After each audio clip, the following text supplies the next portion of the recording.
जय माँ कामाख्या। आप सभी को आने वाले हिंदू नववर्ष की बहुत बहुत बधाई। चैत्र माह जो है वो अपने आप में ही एक बहुत ही पवित्र और पावन महीना है, क्योंकि ऐसा माना जाता है कि ब्रह्मा जी ने सृष्टि की रचना की शुरुआत चैत्र मास की शुक्ला प्रतिपदा तिथि से की थी।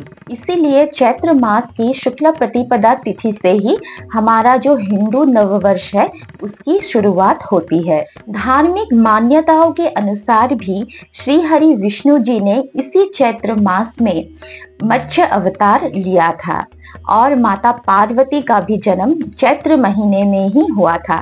साथ ही हम तो जानते ही है कि पुरुषोत्तम राम जी का भी जन्म चैत्र मास में ही हुआ था। और हिंदू नववर्ष के पहले दिन ही माता रानी हमारे घर आती है, जिसे हम चैत्र नवरात्रि के रूप में हर घर में हम माँ को पूजते हैं, मनाते हैं। इस समय सूर्य देवता भी उत्तरायण में गति करते हैं और उत्तरायण के समय को सबसे खास और पावन माना जाता है। इसी समय में किसी भी प्रकार का होम यज्ञ अनुष्ठान विवाह आदि का संपन्न होने से बहुत ही ज्यादा अच्छा होता है। तो हिंदू वैदिक पंचांग के अनुसार ये साल 2081 है, यानी हमारा जो हिंदू पंचांग है, हमारा हिंदू पंचांग अंग्रेजी पंचांग से 57 साल आगे चलता है। तो संवत यानी साल 2081 का राजा है मंगल और मंत्री है शनि देव जी, और अंग्रेजी साल 2024 के हिसाब से शनि देवता ही इस साल यानी 2024 का राजा है। तो माता रानी के साथ साथ हनुमान जी तथा शनि देव जी का भी पूजा करना बहुत ही ज्यादा शुभ और मंगलमयी फल हमें देने वाला है। लेकिन संवत 2081 का मंत्री है शनि देवता और 2024 यानी अंग्रेजी साल का राजा है शनि देव।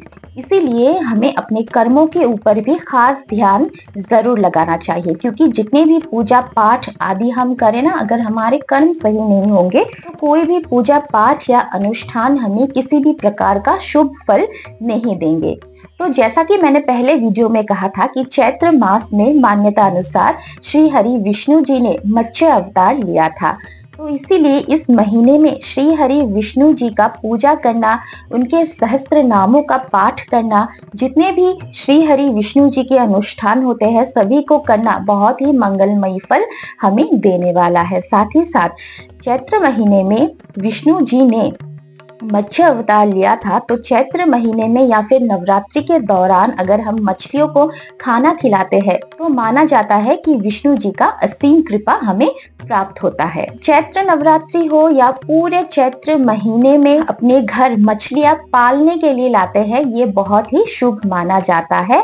साथ ही साथ बाजार में जो खाने के लिए मछलियां बिक रही होती है, अगर वो जिंदा अवस्था में हमें मिलते हैं तो उन्हें खरीद के लाकर अगर नदी या तालाब में हम उसे आजाद कर देते हैं तो माना जाता है कि विष्णु जी का असीम कृपा हमें प्राप्त होता है। चैत्र मास में खास तौर से वसंत ऋतु चलता रहता है और वसंत ऋतु यानी नए नए फूलों का खिलना, हरी हरी पत्तियां, नई नई हरी हरी पत्तियां हमें पेड़ों की डालियों में दिखने को मिलता है। इसीलिए चैत्र मास की शुक्ला प्रतिपदा तिथि यानी चैत्र नवरात्रि में नवरात्रि के पहले दिन हम अपने घर के मुख्य द्वार में और हो सके तो हर दरवाजा और खिड़कियों में हम ताजे ताजे फूलों का या फिर आम की पत्तियों का बंद दरबार जरूर लगा सकते हैं, क्योंकि ऐसा माना जाता है कि उस समय खिलने वाले ताजे ताजे फूलों से और ताजे ताजे आम के पत्तों की अगर बंद दरबार हम अपने घर के दरवाजे खिड़कियों में लगाते हैं तो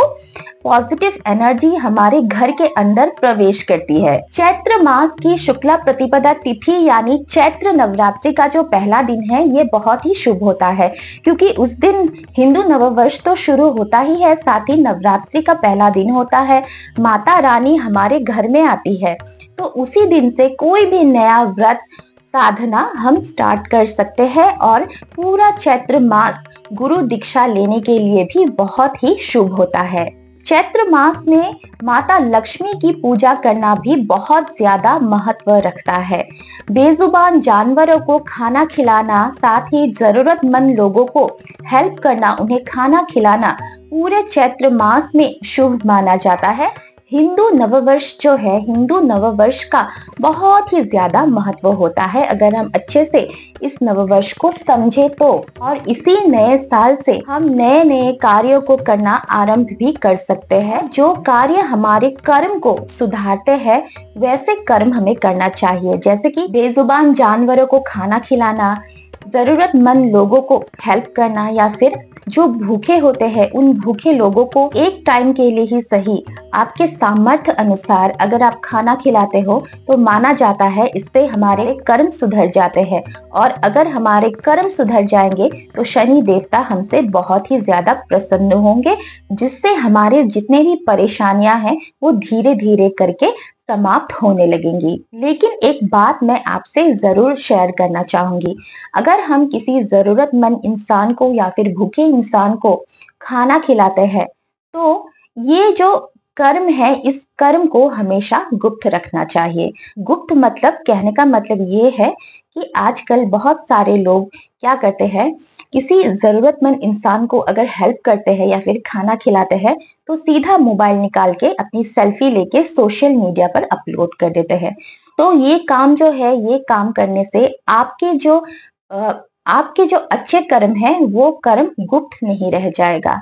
और वैसे भी मेरा मानना है पर्सनली कि चाहे कोई गरीब आदमी हो, भूखा आदमी हो या जरूरतमंद आदमी हो, उनको अगर हम हेल्प करते हैं उसके बाद फोटो खींच के अगर सोशल मीडिया पे अपलोड करते हैं ये दिखाने के लिए कि देखो हम कितने महान हैं, हम जरूरतमंदों को हेल्प करते हैं, तो मेरा मानना है कि ऐसा करना बिल्कुल गलत है। क्योंकि जो जरूरतमंद इंसान है ना उनका भी एक सेल्फ रेस्पेक्ट रहता है, लेकिन कुछ परिस्थितियों के चलते उन्हें ऐसा दिन देखने को मिलता है कि वो दूसरों से हेल्प ले, लेकिन कहीं ना कहीं उनके सेल्फ रेस्पेक्ट में तो ये बात जरूर लगेगा। और अगर कोई बात उनके सेल्फ रेस्पेक्ट में लग जाए, उनको दुख तकलीफ पहुंच जाए, तो आप खुद ही सोचिए कि वो कर्म कैसे सफल होगा। और अक्सर हमारे बड़े बुजुर्ग कहते थे कि दान वगैरह जो कर्म होता है ना वो कर्म हमेशा गुप्त रखना चाहिए, नहीं तो उसका पूर्ण फल हमें नहीं मिलता है। हिंदू नववर्ष बस आने ही वाला है, इसीलिए हम सभी को ये रिजोल्यूशन लेना चाहिए कि इस साल हम क्या करेंगे क्या नहीं करेंगे। तो जैसे कि हम अंग्रेजी नववर्ष यानी 1 जनवरी को जैसे हम सेलिब्रेशन करते हैं, ये टाइम होता है सेलिब्रेशन करने का, लेकिन लेकिन सेलिब्रेशन कुछ अलग ढंग से माता रानी के साथ सेलिब्रेट करके। तो आशा करती हूँ ये वीडियो आपको अच्छा लगा तो लाइक एंड सब्सक्राइब कीजिएगा, वीडियो को शेयर कीजिएगा। धन्यवाद।